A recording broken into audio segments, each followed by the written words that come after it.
Salam dalam kasih Kristus. Bapak Ibu Saudara, kita semua tentu tahu bahwa sebuah benda yang namanya telepon itu ditemukan oleh seorang bernama Alexander Graham Bell.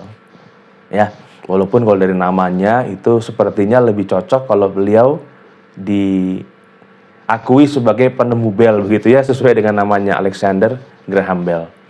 Nah, tetapi apa kita tahu juga bahwa hak paten yang diberikan kepada Alexander Graham Bell ketika dia diakui sebagai penemu telepon itu jatuh pada tanggal 7 Maret, Bapak Ibu Saudara. Ya, tepat nih hari ini, 7 Maret, tapi tahunnya beda. Tahunnya 1876 ya, sudah sangat lama. Pada tanggal tersebut diakui hak patennya, penemuan yang namanya telepon itu adalah atas nama Alexander Graham Bell. Nah, kita tahu bahwa benda yang namanya telepon itu sangat besar manfaatnya ya untuk komunikasi begitu. Saya masih ingat, saya masih mengalami zaman ketika atau masa ketika telepon itu masih diputar ya untuk menghubungi nomor tertentu.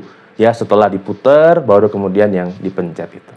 Mungkin Bapak Ibu Saudara yang lebih senior mengalami masa telepon yang lebih jadul lagi. Tapi ketika pada saat itu kita ingat bahwa itu sudah menjadi sebuah teknologi yang mengagumkan.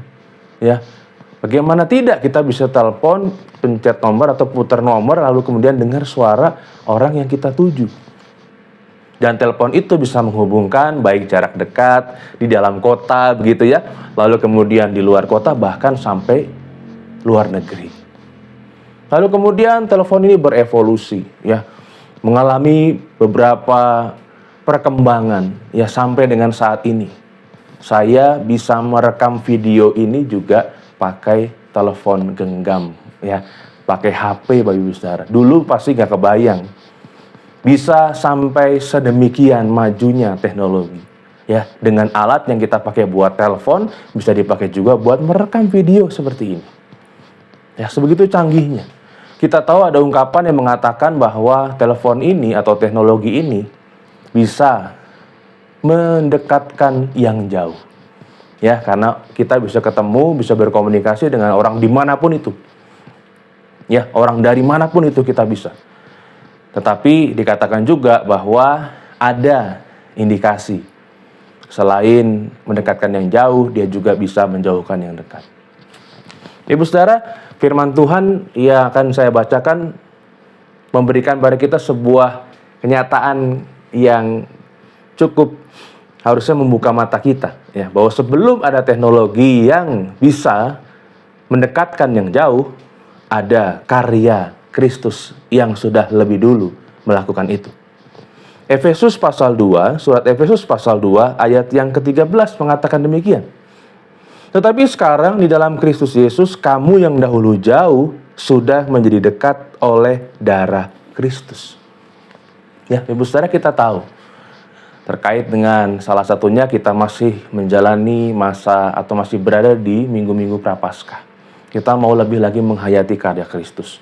Salah satu karya yang sangat besar yang dilakukan oleh Dia adalah telah mendekatkan kita yang jauh. Ada dua makna Ibu Saudara. Yang pertama tentunya mendekatkan kita kepadanya ya, kepada Kristus, kepada Tuhan kita. Yang kedua, mendekatkan kita satu dengan yang lainnya. Melalui karya Kristus, disitulah karya keselamatan yang sangat besar, yang seharusnya bisa mempersatukan kita. Yang tadinya jauh dengan berbagai macam barrier, batasan-batasan, lalu kemudian sudah Ia dekatkan menjadi satu persekutuan. Orang-orang yang diselamatkan di dalam karya Kristus, tepatnya lagi karya darah Kristus. Sehingga ini sekarang yang kita nikmati. Biarlah apa yang menjadi ungkapan tadi ya, bahwa yang namanya teknologi ini tuh, teknologi telepon ini berhasil mendekatkan yang jauh, tapi bisa juga menjauhkan yang dekat. Tapi dengan karya Kristus, Ia bukan hanya mendekatkan yang tadinya jauh, tetapi juga yang tadinya dekat lebih dekat lagi. Ya. Ketika kita hidup dalam Kristus menikmati karyanya, maka kita bisa lebih dekat lagi, baik dengan Kristus maupun dengan sesama kita. Mari kita berdoa. Kami bersyukur ya Tuhan untuk berbagai karya Tuhan yang boleh kami rasakan sampai dengan saat ini. Biarlah semua itu tetap kami ingat, kami maknai, bahwa semua itu Tuhan lakukan supaya kami mendapatkan keleluasaan untuk menjalani kehidupan kami. Dan biarlah karya Kristus yang juga mempersatukan, itu yang kami hargai, yang kami nyatakan lewat kehidupan yang kami jalani. Terima kasih Tuhan, kami bersyukur, kami juga percaya bahwa Engkau senantiasa menyertai dan memelihara kami. Dalam Kristus kami berdoa. Amin. Sebuah pujian untuk kita renungkan bersama. Tuhan Yesus memberkati.